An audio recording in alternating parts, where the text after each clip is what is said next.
Hey, welcome back to the channel. So I'm out today messing around with the Meike 35mm f2.0 on the Lumix S9.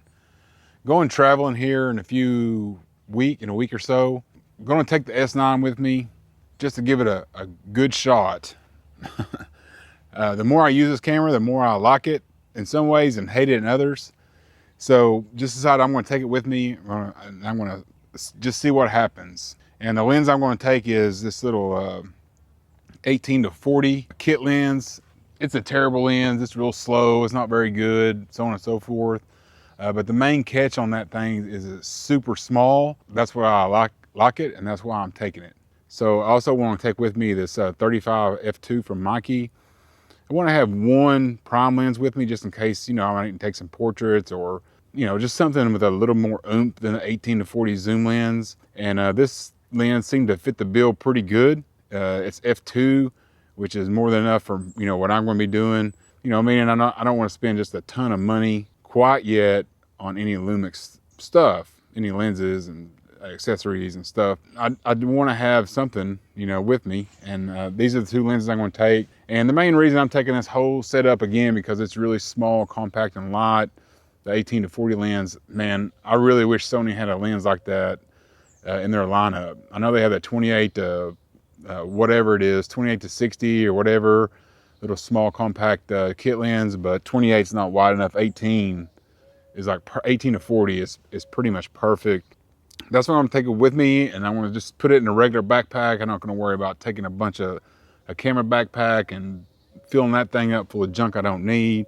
So that's what I'm going to take. I'm going to take this camera, these two lenses, and the GoPro, or the Osmo Pocket 4 is what I'm going to be taking with me, and that's it. I will say that recently, as far as me and Lumix goes, I've been deep into the rabbit hole on the S1 Mark II.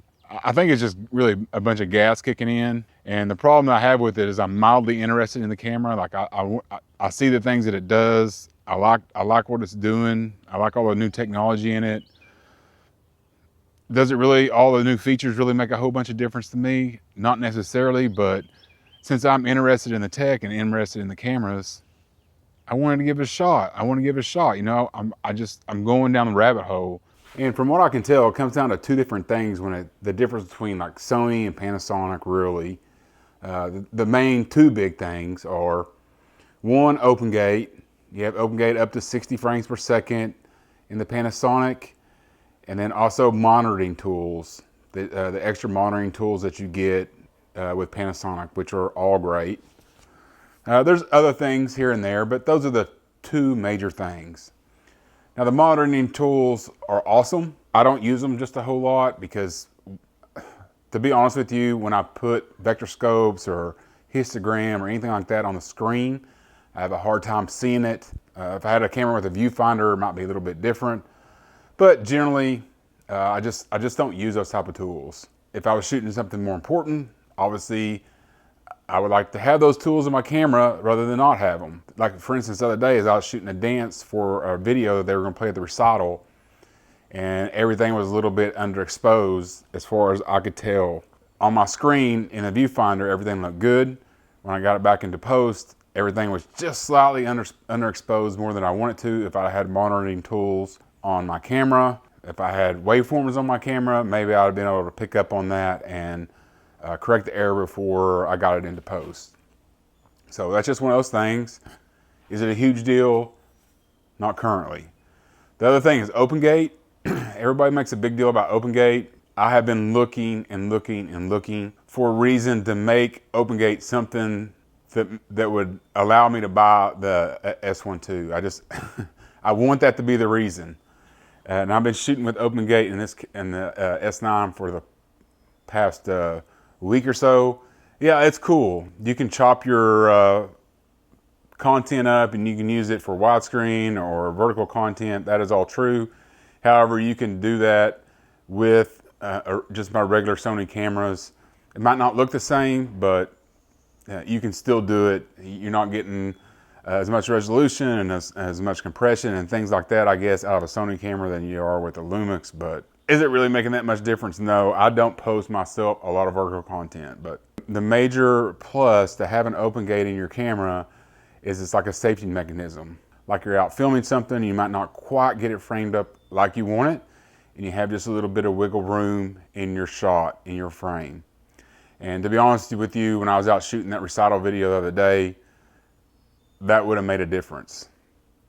So for what I currently do, which is mainly shoot these YouTube videos, YouTube scrub videos that, you know, basically nobody watches, it's not that big a deal. If and when I was able to get more, you know, paid jobs and jobs where it made a difference, like it was critical that I get every shot perfect, open gate would make a huge difference. I'm just not quite there yet. That's just not where I am personally, professionally yet. I'm just not quite there. So anyway, just my thoughts on the difference between the two cameras. So I think the mild interest on my part, combined with the heavy influencing that's going on YouTube, those two kind of things combined and just led to massive gas. But I think what I want to do is I'm just going to mess around with this S9, because the S9, it doesn't have everything the S1 Mark II has in it, but it has a lot of stuff, and decide whether those features mean anything to me. Play around with them, investigate as far as I can go with the S9 and see if they mean anything to me. I also want to kind of just wait until, you know, average users get the camera into their hands and kind of see what they think of it once they get a hold of it. I don't need anything, that's for sure, but man, once you go down that rabbit hole, it's kind of hard to get out of there. So let me know down in the comments down below if I'm missing something, the difference between Sony and Panasonic, or Sony and Lumix. I think those are the two major things. And let me know what you think about the S1 II. Do you think do you like it? Does it tempt you at all? Are you just going to stick with Sony? Is it worth switching? I don't know. I don't think so right now, but it's definitely something I want to look into, just to make sure there's not something out there that I might need. So anyway, let me know what you think about the Meike. I don't know how you say it, Meike. I won't call it Meike because I'm a redneck. I'm sure it's something different. Let me know what you think about the Meike 35mm f2.0. Got an overheat warning happening on the S9 right now, so I got to hurry this video up. Let me know what you think about the lens. Thanks for watching. We will see you on the next one.